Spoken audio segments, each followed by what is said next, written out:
ये कहानी है उन दोनों बहनों की जो थाईलैंड घूमने तो गई लेकिन फिर कभी वापस नहीं लौटी। वो उनके आखिरी दिन थे थाईलैंड में। उसके बाद वो जीवित नहीं रही। ये कहानी उन दोनों बहनों की जो कनाडा स्थित थी। एक का नाम था नोएमी और दूसरे का नाम था ऑद्रे।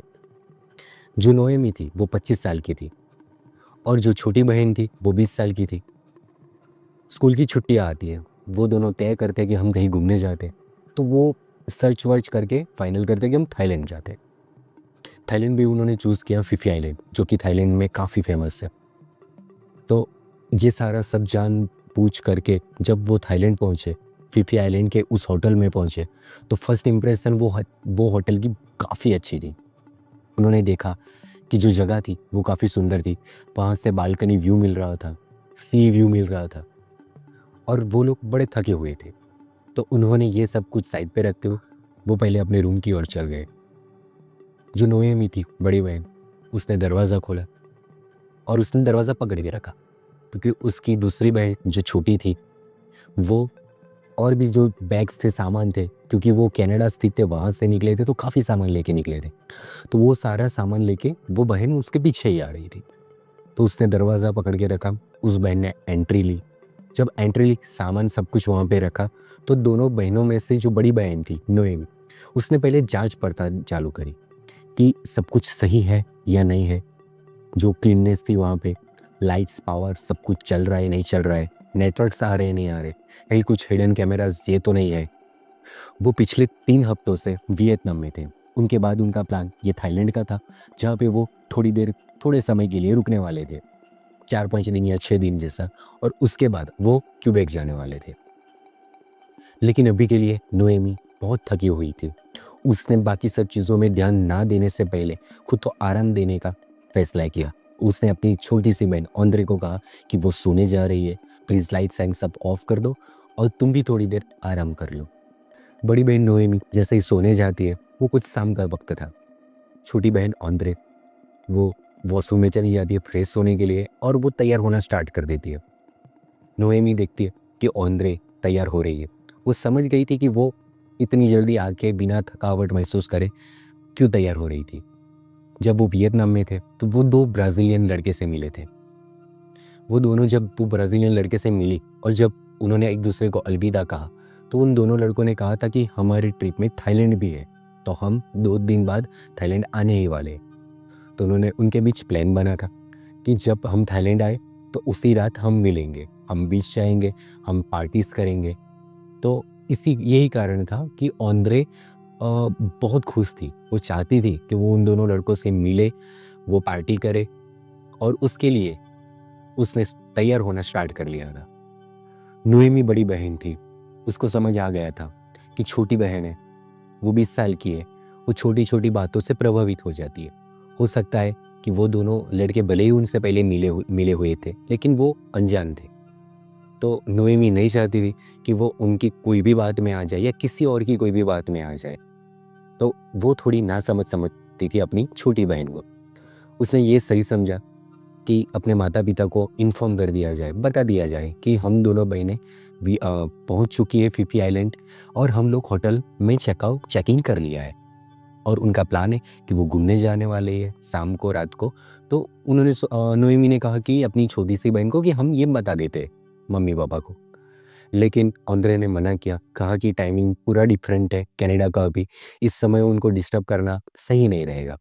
तो हम ऐसा करते, हम आज नहीं करते, हम कल सुबह में शांति से उठेंगे, तब हम मम्मी-पापा को सारी बातें बता देंगे और उन्हें आश्वस्त कर लेंगे कि हम दोनों सही है। थोड़ी देर आराम करने के बाद नोएमी भी अपने बिस्तर से उठी, वो भी तैयार होने लगी। वो दोनों बहन तैयार हो गई और फिर उन्होंने उन दोनों ब्राज़ीलियन लड़के से एक जगह डिसाइड करी थी। एक शॉप थी जो उनकी होटल से बिल्कुल नज़दीक में थी। उन्होंने वहाँ पे मिलने का तय किया हुआ था। वो दोनों बहनें उन दोनों लड़कों से मिलने के लिए निकल जाती है। जब वो पहुँचती है तो वो दोनों लड़के वहाँ पे ऑलरेडी आ चुके थे और उनका वेट कर रहे थे। लेकिन जब उनकी उन दोनों बहनों की नज़र उनके हाथ पे पड़ी, वो दोनों लड़कों के हाथ पे, तो उन्होंने एक बाल्टी पकड़ के रखी हुई थी। तो वो पास में गए, उन दोनों लड़कों से पूछा कि ये बाल्टी में क्या है? तो जो वो दोनों ब्राज़ीलियन लड़के थे, उन्होंने जवाब दिया कि इसमें यहाँ की स्थानिक जो भी कॉकटेल होती है जो बहुत फेमस है वो है, और उसको ठंडा करने के लिए कुछ बर्फ़ वर्फ़ उन्होंने डाली हुई है। तो वो दोनों बाल्टियाँ उन्हीं पार्टी के लिए जो इंतज़ाम करने उनको करना था, वो उन्हीं का एक पार्ट था। ये सारी बातें जानने के बावजूद भी नोएमी ने वो जो कॉकटेल बॉटल्स थी वो पीना सही नहीं समझा।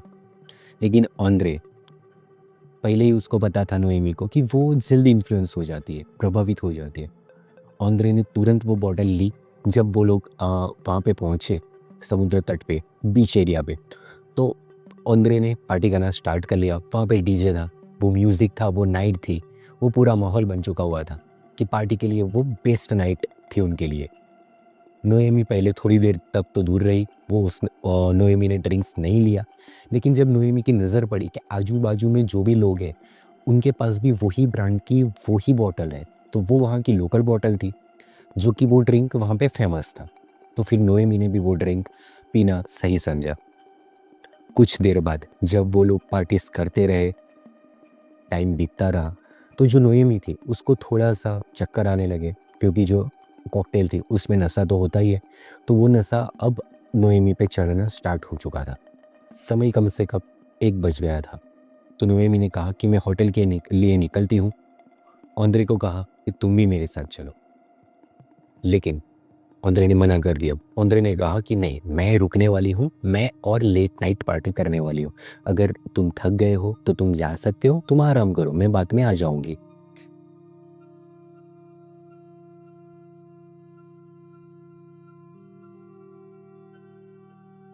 नोएमी, जो अपना दोस्त था, ब्राज़ीलियन दोस्त, उसके साथ वो होटल रूम चली जाती है।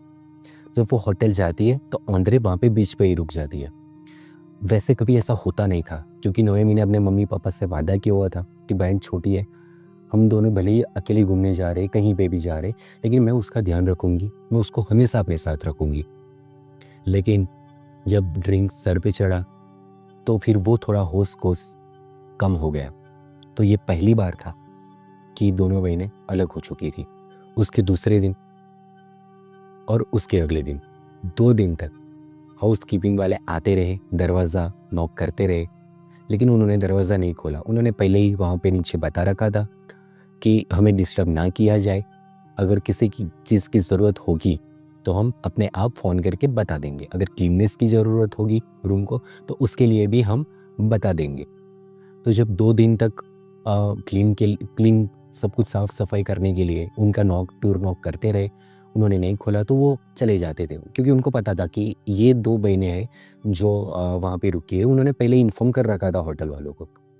लेकिन जब तीसरा दिन हुआ, जब 15 जून की नाइट आई, 15 जून का दिन आया, तो उनके बीच भी होटल्स के जो भी वहाँ पे मेंबर्स थे, उनके बीच भी थोड़ी क्यूरियोसिटी जगी कि नहीं, ऐसा नहीं हो सकता। हर रोज़ वो कहीं हम जब भी जाए तो वो कहीं बाहर हो या फिर अंदर हो तो खोले ना रूम, ऐसा हो नहीं सकता। तो चलो हम रूम खुद ही खोल के देख लेते। जब एक उनमें से एक जो महिला थी, जब वो उन्होंने रूम खोला, अंदर गई, तो उन्होंने देखा कि दोनों बहन वहाँ पे बेड पे पड़ी हुई थी। वहाँ पे चारों तरफ उल्टी की हुई थी, वो फैला हुआ था और वो दोनों होश में नहीं थी। शायद लगा पहले कि ये बहुत ड्रिंक करने की वजह से शायद उनको हैंगओवर हो गया है, उल्टी हो गई है, और शायद वो अभी वो सिचुएशन में नहीं है कि वो बात-वात कर पाए। तो उन्होंने दूसरे जो भी मेंबर्स थे होटल में, उनको बुलाना आवश्यक समझा। जब सब होटल्स के जो भी मेंबर्स थे, उनमें से काफ़ी वहाँ पे आ गए, उन्होंने देखा, तो उन्हें पता चला कि ये दोनों बहन शायद अब ज़िंदा नहीं हैं। उन्होंने पुलिस को इन्फॉर्म किया, पुलिस आई। पुलिस ने अच्छे से सब कुछ जाँच करना शुरुआत करी। जब पुलिस आई, जब सब कुछ जाँचा, तो उनको लगा कि उन्होंने उनके नाखून के नीचे और गर्दन के पास कुछ खून के निशान देखे। जब निशान देखे खून के, तो उन्होंने समझा कि इसको और जाँच करना आवश्यक है। जब फॉरेंसिक डिपार्टमेंट से लोग आए, उन्होंने वहाँ से सैंपल लिए और जब जाँच किया, तो पता चला कि उनकी बॉडी में वहाँ की एक लोकल ड्रिंक थी 4x100, वो पाई गई है। वो अधिक मात्रा में पाई गई है और उनमें कुछ खांसी की दवा होती है और भी कुछ नशीली चीज़ें होती है, जिसका अधिक सेवन शायद इनकी जान लेने का कारण बना हो। तो जो फर्स्ट इम्प्रेशन थी, जो इन्वेस्टिगेशन हुआ, उसकी यही थी कि यही एक कारण हो सकता है कि इसी वजह से उनकी मृत्यु हुई हो। दोनों बहनें नोएमी और ऑन्ड्रे, दोनों बहन की मृत शरीर उनके माता पिता के पास कनाडा पहुंचाई गई। उनके माता पिता बहुत दुखी थे। अपनी बच्चियों को जिंदा वापस ना लौटते हुए देख उन पे जैसे दुखों का पहाड़ टूट पड़ा था। कैनेडियन गवर्नमेंट भी एक्शन में आई। उन्होंने और जांच करने का आदेश दिया, क्योंकि जो डेट और जो भी जो वहाँ पर लोकल ड्रिंक था जो पाया गया था उनकी बॉडी में, वो पर्याप्त नहीं था कि दोनों बहन की मृत्यु हो जाए। तो कहीं पे शंका का जो बीज थे वो और बोने स्टार्ट हो गए थे। फिर बहुत जांच हुई, उसके बाद एक आंकड़ा आया जो चौंकाने वाला था। 2009 से 2015 के बीच ऐसे बहुत से लोग थे जो थाईलैंड आए थे, पीपी आइलैंड आए थे और जिनकी मृत्यु हो चुकी थी। और उनके कारण यही था कि उनकी बॉडी में यही सारी चीज़ें ज़्यादा मात्रा में मिली गई थी। तो हर बार यही मान लिया गया था कि शायद इसके ज़्यादा सेवन से ही ये चीज़ हुई है, लेकिन असल में एक्चुअली में ये नहीं था। वो क्या था उनकी मौत का कारण? वो था कि जब भी होटल रूम्स में जो क्लीननेस होती थी, तो वहाँ पे वो एक कीटनाशक जो भी स्प्रे होता है वो किया जाता है, जैसे वो रेत ना आए और भी चींटियाँ वीटियाँ या फिर कोई भी इंसेक्ट हो जो ना आ पाए, उसकी वजह से वो ऐसी दवाई होती है वो उसका छिड़काव किया जाता है, लेकिन वो बेड और उसके ऊपर नहीं किया जाता। वहाँ पे वो होटल रूम जहाँ पे वो दोनों महीने रुकी हुई थी, उस होटल में जब ये सारी चीज़ें क्लीननेस की गई, तो उनके ओर से एक बहुत बड़ा उनकी बहुत बड़ी बेदरकारी आई थी सामने। वो ये थी कि जब वो दवाई लगाई गई तो उन्होंने ध्यान नहीं रखा था कि वो उसको बेड पे भी ना लगे, या फिर वहाँ पे नहीं पड़ी है, या फिर पड़ी है तो उसका क्लीननेस होना चाहिए, वो चद्दर वद्दर है वो चेंज कर लेनी चाहिए, या फिर जो भी सामान था तो वो चेंज कर लेना चाहिए। उन्होंने उसके ऊपर ध्यान नहीं दिया और फिर वो ही रीज़न आया कि वो ही जो दवाई थी, जब वो दोनों महीने जब ड्रिंक्स करके जब पार्टीज़ करके लौट के आती थी, तो उनके उनके ऊपर नशा तो पहले से ही था, नींद उसकी वजह से और गहरी आ जाती थी। तो जब वो बेड पे लेट के सोने के लिए जाते थे, तो शायद उनको पता चलता था कि कुछ अजीब-सी चीज़ उनकी बॉडी में हो रही है, क्योंकि जब वो ब्रीथ कर रहे थे, तो जो वो दवाई वहाँ पे डाली गई थी, उसका कुछ ना कुछ पार्ट उनके अंदर जा ही रहा था। लेकिन जो नशा था, जो इतनी सजग अवस्था नहीं थी, उसकी वजह से वो उठ नहीं पाए। हालाँकि पुलिस ने बाद में ये भी पता करने का ट्राई किया कि जो उनके साथ जो 2 लड़के थे, क्या उनके साथ भी यही स्थिति हुई? लेकिन उनके साथ ये स्थिति नहीं हुई थी। शायद ऐसा था कि वो जो 2 लड़के थे, जो उन दोनों बहनों के साथ आते थे मिलने के लिए उनसे, तो वो लोग कुछ समय के बाद चले जाते थे। तो शायद उनके अंदर वो दवाई गई थी, लेकिन उनकी बॉडी को इतना अफ़ेक्ट नहीं कर गई थी।